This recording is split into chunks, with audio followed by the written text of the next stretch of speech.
एक ऐसा कोइंसिडेंस जो आपको सोचने पे मजबूर कर देगा।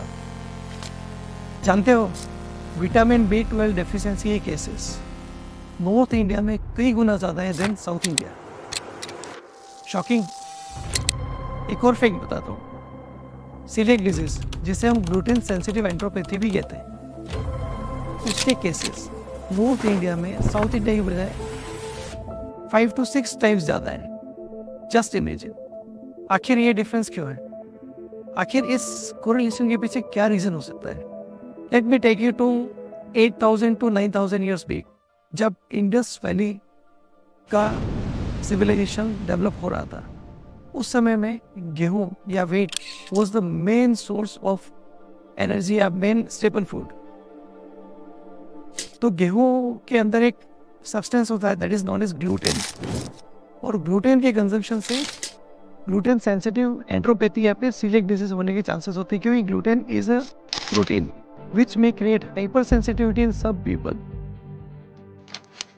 Just think कि gluten आपके अंदर hypersensitivity करता है and it start distorting your mucosa, intestine का mucosa. Intestine की mucosa में जो villi and microvilli होते हैं उसको डैमेज करना स्टार्ट करते हैं and the intestinal surface will become straighten या blunt होना स्टार्ट हो जाती है, जिसके कारण से बहुत सारे माइक्रोन्यूट्रिएंट्स का या न्यूट्रिएंट्स का एब्जॉर्प्शन पुअर हो जाता है।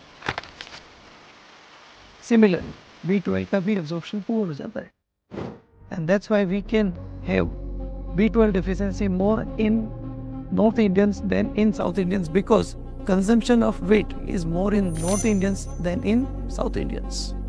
अगर हम celiac disease की बात करें तो इसके cases 1 to 2% होते हैं, that is actually diagnosed. तो cumulatively हम देखें तो गेहूं के कारण से जो प्रॉब्लम होती है that is in around 17 to 20% of the population. बाकी पॉपुलेशन को गेहूं से कोई प्रॉब्लम नहीं है। प्रॉब्लम है उसके जो processed material that is maida, उससे प्रॉब्लम।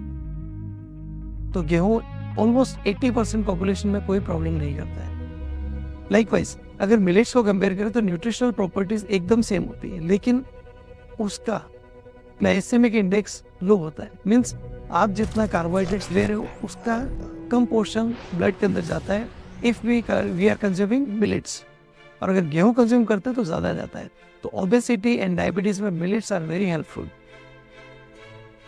गेहूं में कोई प्रॉब्लम नहीं है, बस उसका जो over processed material that is maida, उससे प्रॉब्लम है। इस लेक्चर को बनाने के पीछे मोटिवेशन सिर्फ इतना है कि गेहूं को लेके जो मिसकंसेप्शन है कि इट इज़ वेरी डेंजरस, एकदम ऐसा नहीं है। और मिलेट्स एकदम बेनिफिशियल है, एकदम ऐसा भी नहीं। हाँ, मिलेट्स को अगर कंपेयर करें नेक टू नेक गेहूं के साथ तो millets has certain more benefits than the gehun. इसका मतलब ये नहीं है गेहूं कहीं से भी कम है।